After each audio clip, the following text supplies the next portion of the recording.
You are listening to the Motherhood Unstressed podcast, and I'm your host, Liz Carlisle.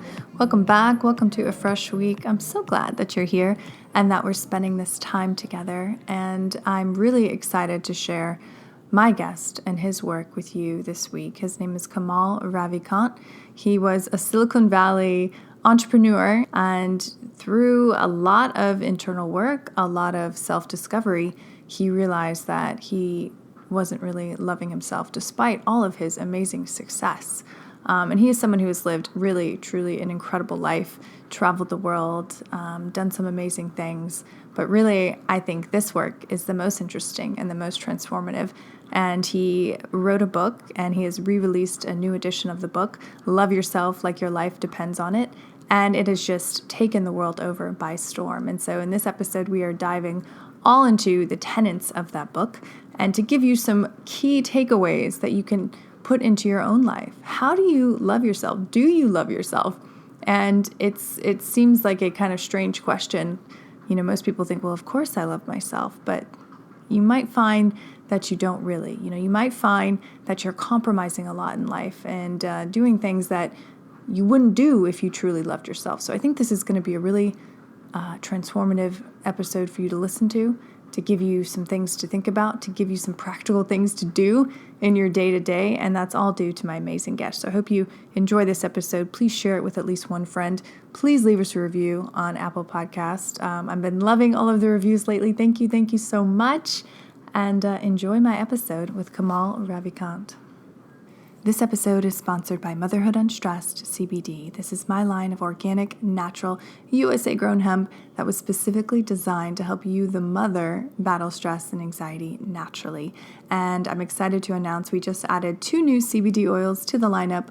One is a 500 milligram natural flavor, and the other one, my personal favorite, is a peppermint flavor, and it is so delicious. It is so good, and it's going to leave you feeling calm, cool, and relaxed for your day. So head over to motherhoodunstressed.com and get yours today. Hello, Kamal. Welcome to the show. I am so thrilled that you're here. I feel like your message is just so in alignment with what this audience is constantly talking about, learning about. So I'm thrilled to ask you all the questions. So welcome to the show. Well, thank you. Look, it's funny, when you say your audience is talking about it, I think we're all talking about it. It's such a human thing. We all struggle with it, and we all, when we do have it, it just significantly improves our life. And I think, and I'm really, I'm happy to be here. Yeah. So, I mean, taking it back, you have had such amazing life experiences, from walking across Spain to meditating with monks to being an entrepreneur to investing in companies. Mm-hmm. How did all of that lead you to writing a book about self-love? That's the funny thing, right? I was not the person you would have expected to write it. It's like, it's a joke I like to make. You don't go to Brad Pitt and ask him how to attract women. You go to the guy who was like, you wouldn't think he would attract women, and he's attracting women. You're like, how do you do that, right?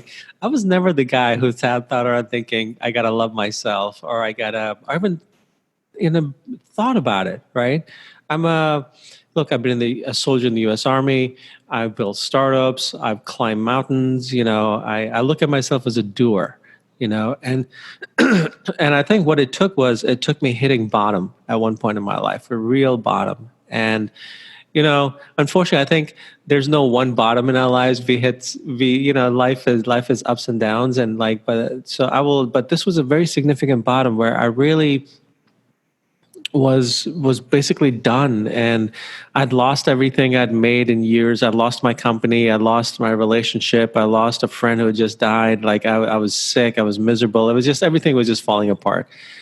And one night I got up out of bed and I said to myself, I can't go on like this. I can't. I either got to get out of this or die trying. I can't do it. I cannot live like this in my head. My head was a miserable place to be, And it's funny, we can walk around in the world and we can put on our game face to people, right? But our head can be, sometimes like the worst place. And I was in the place where it was.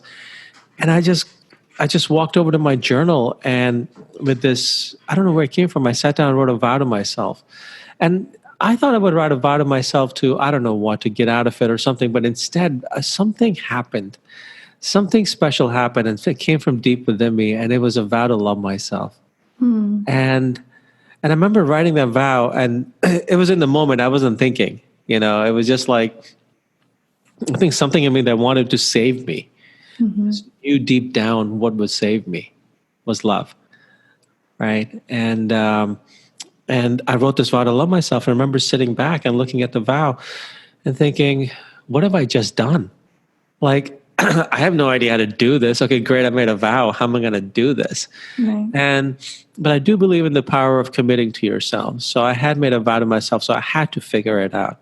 So I sat around and tried to figure it out. And, I was not in a very good place, and I had some time on my hands, and I just started working on my head, starting working on my inside, and the stupidest basic things I could. And I noticed that when I did certain things, my state of mind shifted. And I just took that as that's my compass. As long as I can hit that, I'm going to go deeper. If I lose it, I'm going to throw it away and try something else. So I was not committed to any method. I was committed to only one thing, the result.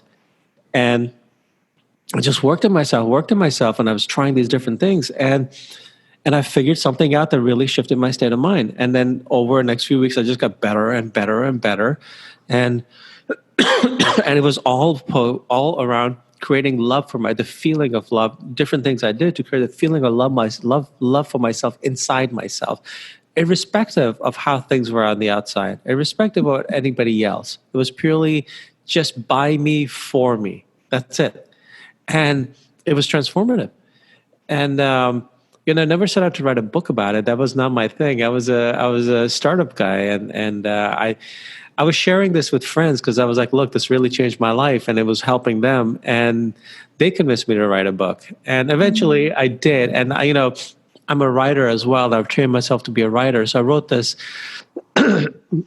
little book. I put it out to the world in 2012, self-published on Amazon. And I really thought it wasn't going to sell. I'm just going to buy some copies from people. And it took off. That thing went viral. It went insanely viral. And here we are 8 years later. Here's the interesting thing. Here's a very interesting thing how life works. So I gave something to the world, right? What I shared was my truth. And what the world gave me was amazing. It put me on the map as a writer, something I've been trying for years, but I was writing literary fiction. I wasn't writing self-help. Of all things, I was not the self-help guy, funny enough. But what I did was I wrote from the heart, I wrote the truth, and I wrote what worked for me. And because I'm a human being, our internal, inside, we're the same. Yeah. The scenery differs on the outside, or the scenery might be differ on the things that plague us, but fear is fear, love is love, hope is hope. The fundamental emotions and feelings that drive us are the same. And here's the interesting thing that happened. So I did something because I didn't expect this to take off. I did something at the end of the book. I put my email address. I was like, hey, if anybody got questions, just email me. Well, guess what? Over 8 years, I have, I don't know how many thousands or tens of thousands of emails, right? Wow. And I responded to pretty much most of them. And here was another gift. People were sharing with me how this changed their lives, saved their lives. Literally, it was amazing. The stories, they gave me so much. And they also had cushions. They also had a lot of cushions. And I started to notice a pattern in the cushions. And about 6 years later, after reading all the cushions, I was like, okay, here's the truth. The truth is I held back a lot because I was scared when I first put the original book out. I didn't expect anything to happen. And so then I set out to write the book, which is resolves all these cushions so you can actually make it last. It's not just, I think the original version gave you almost permission, look, this is possible. And the second one actually creates okay, this is exactly systematically, and all the nuances and how I've done it, all the things I've learned, also what I've learned from my readers. But I was never, if you look at my life story, I was raised by a single mom. My brother and I, we were, in all sense of the word, we were poor, and she was working minimum wage jobs, and my brother and I were just on our own while she was always working. And so we kind of raised ourselves, and then go on, join the military, and then, do startups, and then become an investor in startups and all these things.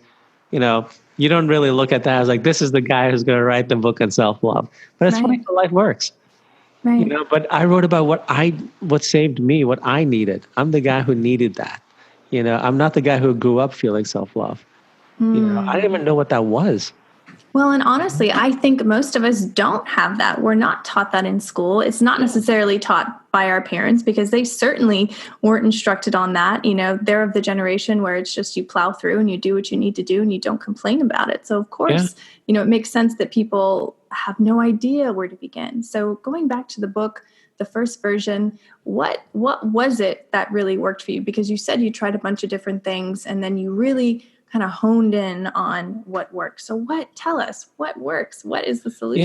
Yeah. Well, what is the solution? I mean, I'm sure it's different for everyone, but still. No, actually, I gave the solution that worked for me, and that's worked for and then it's worked for so many people who read the original book.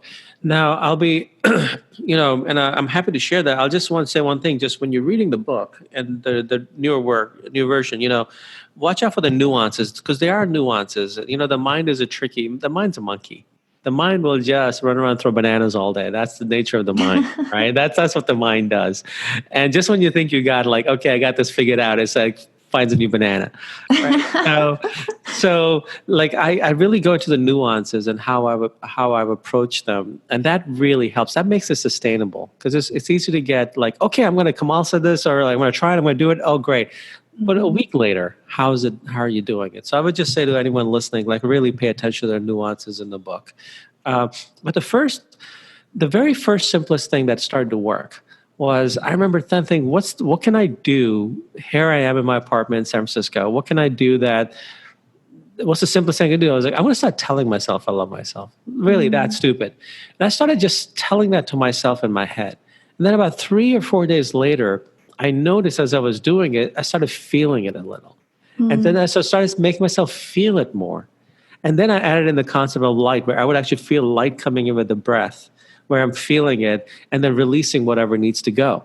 And eventually I noticed that I was doing that. The mind was starting to shift, was starting to get calmer and starting to shift to gratitude.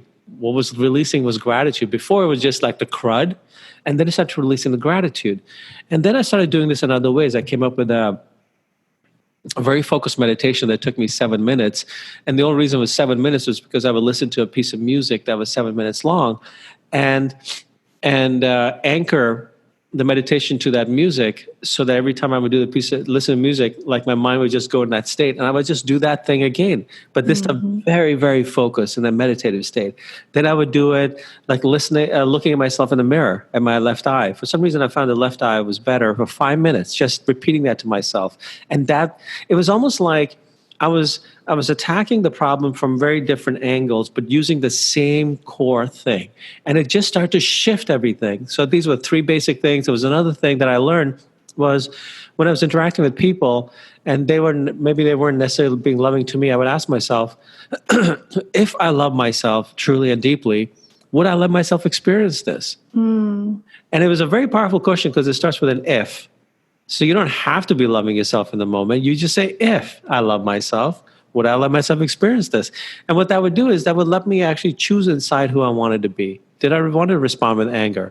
If I love myself, would I let myself experience this kind of anger or this negativity? No, I would go to love. So I started doing these little things. And then, so I came up with a bunch of, simple things like that created into a practice that I would just do daily. And here's the thing. We spend so much time and money and energy focusing on what to eat, how to work out, how to take care of our body, right? And the thing that runs the whole show, the mind, we spend the least amount of time, least amount of energy. We just run around, it's on autopilot most of the time. Right. So what I learned was the key is to consistently do this every day. Just if I'm eating healthy, and there's going to be days where you do, where you don't, you'll be less or not. But if you have a practice, just like if you have a gym practice, you do consistently, your body will show the results. If you eat a certain way, your body will show the results. Your health will show the results. You do this consistently, your mind will show the results. And that's, your mind shows the results, everything shows the results. Right. And another thing I added in the new book was a self-forgiveness practice I do. which turned out to be really fundamental, because when we're starting this, often we're not loving ourselves. Usually when you come to loving yourself, wanting to try to love yourself, it's because you're in a place where You're not there. Yeah. It's like, if you're already healthy, you don't like obsess on how will I get healthy, right? Right. So, so the self-forgiveness exercise was very powerful, and it's a bit drawn out to really explain in detail. We can go to the basics of it if you want, but I found that start with that, and then make a commitment to yourself, make a vow. Make a vow to love yourself on a piece of paper, somewhere where you'll see it daily. Now it's your commitment to yourself. Now it's not just a wish. It's not I'd like to have, or it's beyond a must. It's a vow, right? And then so return to that vow daily, forgiving yourself, which is letting go of the weight of what you carry, which is really important. And we have to do this often. Like, this is not like forgive yourself once, boom, done. I'm perfect for the rest of my life. Right. We carry crud. We pick up crud, and it's dropping it, making the vow, and then doing the practice to love yourself consistently, daily, and you start to shift. Your life starts to shift. It's when your inside shifts, your outside shifts. I learned this, keep on learning this again and again. It's like I am the perfect test case, because I get lazy and I stop doing it, and then my life goes wonky, and I'm like, dude, you came up with this. Like, okay, go back in. You can't be falling off the wagon right now. Yeah. Like, let me tell you, like, the pressure, I put on myself because of that. But the thing, I think one of the reasons why this book succeeds so well is because I'm not some guru. I'm not some guy who has a PhD in loving yourself or whatever. I'm just a guy. I'm a human being who figured out something fundamental that worked for him. And I'm sharing it from that perspective. And I'm sharing it from as an imperfect human being. Right. Absolutely. What would you say to the woman who you want to be acting from places of love towards yourself, towards others, but what if you're in a situation where you're confronted negatively, not necessarily an all-out physical attack, but someone is coming at you, a coworker or whatever? How do you resonate with that? How do you stand up for yourself and be strong while coming from a place of love? Well, so now look, this is about loving yourself, right? Loving others happens naturally when you love yourself. But you also stand up for yourself when you love yourself. You take less bullshit. You take less crap from people when you love yourself. And that's okay. But so if someone's coming at you, the thing here is, if I love myself, would I let myself experience this? Or if I love myself, what would I do? Just asking that question gives us the answer. Yeah. Right. And then it's up to us to take the action or not take the action, But at least now we know, and it's conscious. The key in life is making conscious choices. I think most of our choices are made unconsciously. What this does is it stops in the moment and you start making conscious choices, and then those shift your life. Yeah. So, it's hard when you're dealing with the negativity of others. Right. And I think that's when it's most important to work on your inside, to not just get to be reacting with your own negativity, because your negativity only destroys you. Right. Yeah. And I think that's a huge point you just made. And we are, we're all interconnected with each other. You have to live your life. You have to go out into the world. But if you are solid in who you are as a person, in your self-love, in your confidence, nothing can really shake you. And I think really that's why people have loved your book so much, because it's that reminder to come home, to make it a solid foundation, and then you can really succeed in life. You can fulfill your purpose, whatever that may be, because you know who you are and you're really there for yourself. I mean, that's how I take it. Yeah, and I think fundamentally, more than anything, I could have gone, something in me went for a vow to love myself. It didn't go to like myself. It didn't go to heal myself. It went to love. And I think because we're all wired for it. We're fundamentally wired for it. I mean, look at a baby. We are wired for love. I mean, it's our fundamental existence. And we lose track of that. And it's funny, as adults, we do so much searching. I mean, look, I'm guilty of it, searching for it. And giving up ourselves in searching for it, giving up our identity in searching for it, and the compromises we make searching for it. I'm very guilty of that. And and yet it's inside us. The very thing we seek, if we can create it inside of us, then we're actually when we have an external word, it's a healthier. That makes sense. We make less compromises because we don't need it that way from someone. Right. I'm not saying it's easy, right? No, far from it. But look, if we're gonna walk this planet, if we're gonna be around here, the one thing we got to work on is our inside, because it runs the show, and doing it consistently. Yeah. And I think too, I mean, again, it comes back to getting your mind right, essentially.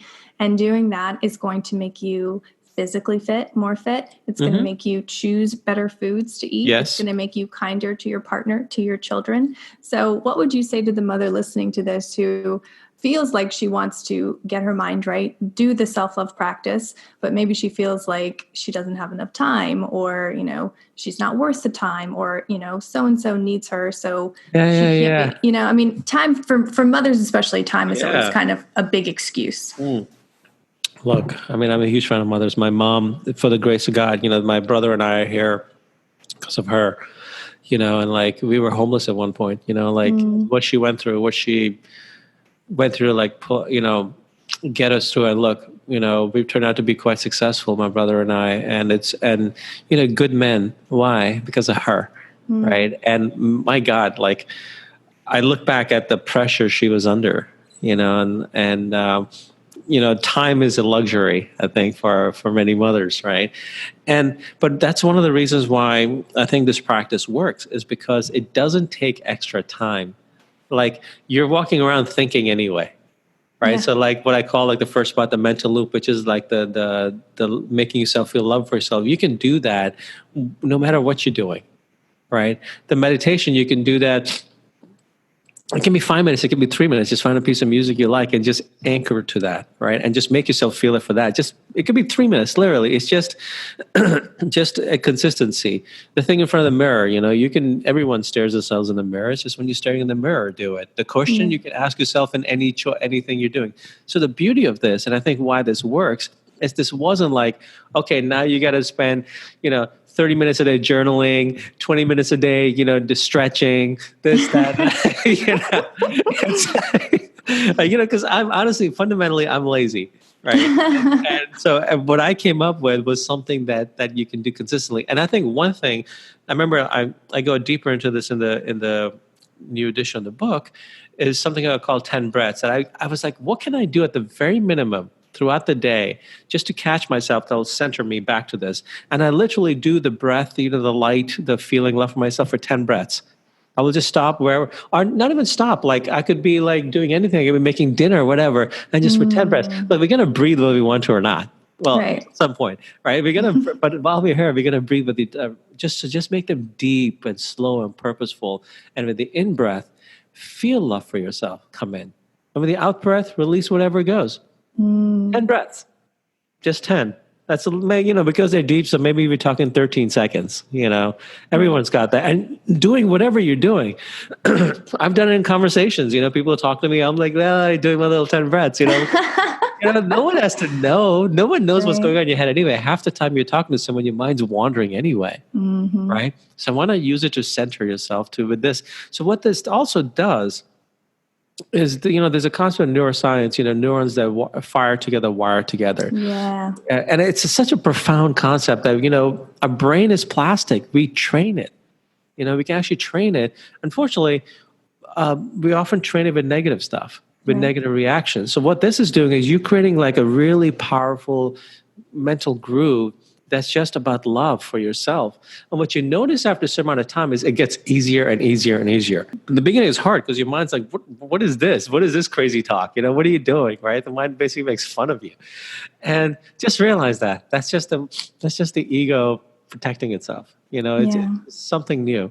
And I love that you mentioned that too, because it's like you've made the vow, you're doing the practice. It's uncomfortable, it's unfamiliar, but then you add in the forgiveness component as well. And it's like you have everything aligned. I don't know, when you put all this together to make the person reading this doing these practices successful. I mean, you've really made it easy, and I think that saying, if you want something done efficiently, ask a lazy person to do it because they'll get it done.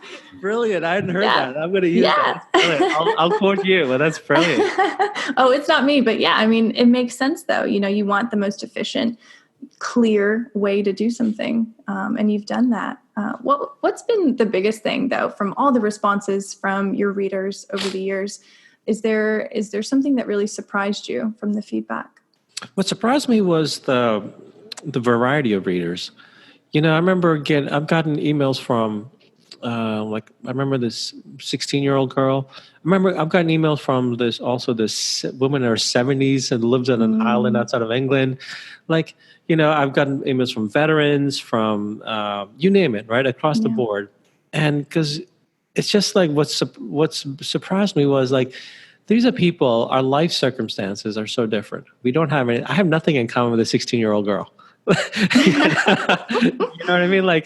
Our life experiences are quite different, but we do have the human mind in common.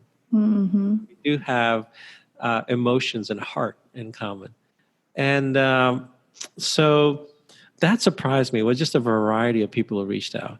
And what also surprised me was how many lives this book actually saves. Mm-hmm. How loving ourselves actually literally saves our lives. I know it saved my life. I remember being in that place and using this to save myself. Talk to us a little bit about that. I mean, how close were you? I was very, very close, and unfortunately it's not been the last time. I've let myself go. And each time I've caught myself with this, and it's not like I sit around and I go to that place, but sometimes life happens and it's hard and you struggle. And it's like love saves. Literally, love saves, love heals, and sometimes another is not going to save us. Another is not going to heal us. We got to do it ourselves. That's hard sometimes because we want someone else to save us. We want someone else to give us the love and heal us. And sometimes, but in the end, we got to do it for ourselves. Well, what's interesting is when you do it for yourself is when it becomes more lasting. Yeah. And it's a healthier kind of love. I fully believe that. I mean, if we could be saved from those that loved us, I think there would be no suicides, because everyone that does it is so loved.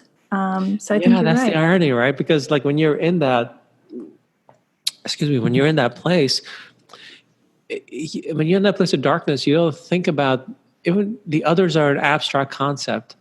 Your grief or whatever it is, the darkness is so strong that you kind of, they become abstract, because if they were real, you just would snap yourself out of it.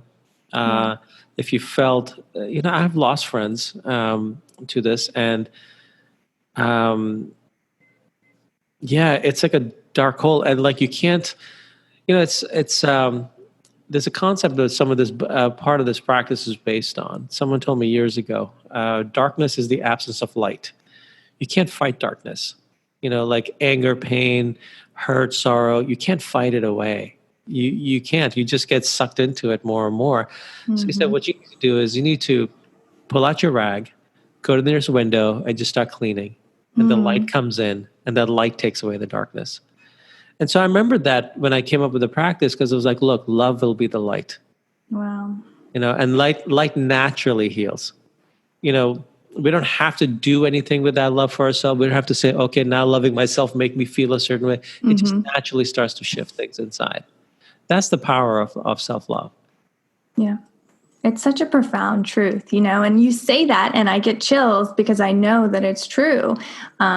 And it's strange to me that more people don't come to this realization. Having you on the show, broadcasting your message and your book out to the world means everything to me, because I think that people so desperately need this reminder every single day, because again, we're so apt to go back to old mental patterns and old ways of thinking. And then, you're lost, or you're trying to band-aid it with shopping or eating or whatever, when the truth is so simple. Yeah, but it's interesting. It's the simplest stuff we avoid, right? It's the simplest stuff which can be the hardest as well, because we got to face ourselves. If you're going to sit here and make yourself feel love for yourself, you're being present to yourself. you're being present to wherever you are, and you may be feeling the very opposite, and you're getting present to that to shift it, right? Um, so it's not easy, but I tell you, it gets easier as you do it. It's like you're literally training your inside, and it's worth it. Because I mean, look, what choice do we have? We can go on live our life the way we are, and if we're happy with it, great. But this will only make us better. That's something I've learned. If it makes you better, why not do it?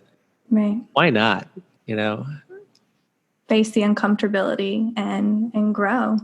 How long? I mean, I know it's a hard question to ask, but how long do you think, or how long did it take you before you started to feel that lightness, or feeling that love as you said it to yourself?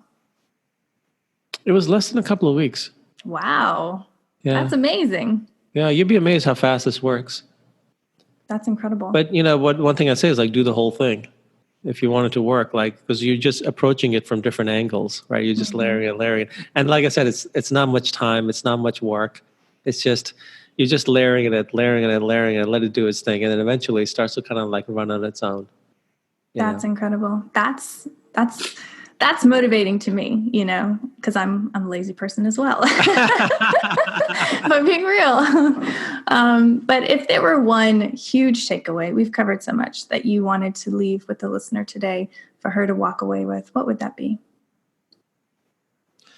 One thing I've learned is often a lot of us who, I'm someone who takes care of people, just a lot of us, any of us who are people who take care of people, often we give up ourselves in the process, and it almost feels selfish. Like, I mean, I wondered in the beginning, was this selfish?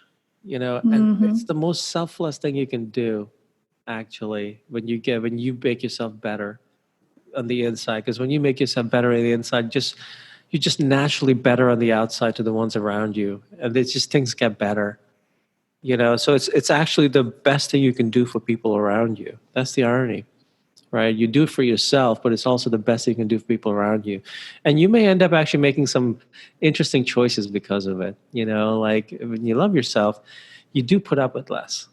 Ooh, I like that. You do. I mean, wouldn't you? I mean, doesn't it make common sense? Yes. Right? Yes. Because when you love yourself, would I let myself experience this? Are you? And you're more honest. Which I think is a relief, actually, to people in your life. Yeah. I'm so tired of people playing nice and not really saying what they mean, when the truth could really just relieve a lot of tension and relieve a lot of boundary issues that so many people face and, they're resentful over. Yeah. So I think it's actually an important thing to do for others as well, is to love yourself. I love that. Okay, so I do have some rapid fire questions if you're ready. Okay. My brain is slow from the cold, so I'll warn you. Okay. Self-love is key. What's even a better word? It's like it's the foundation. I'm grateful for. I'm grateful for this book. I'm grateful I got to write it. I'm grateful I got to be that person that this came through to the world. I love that. And lastly, what's something that you've learned in life that you wish someone would have told you earlier on?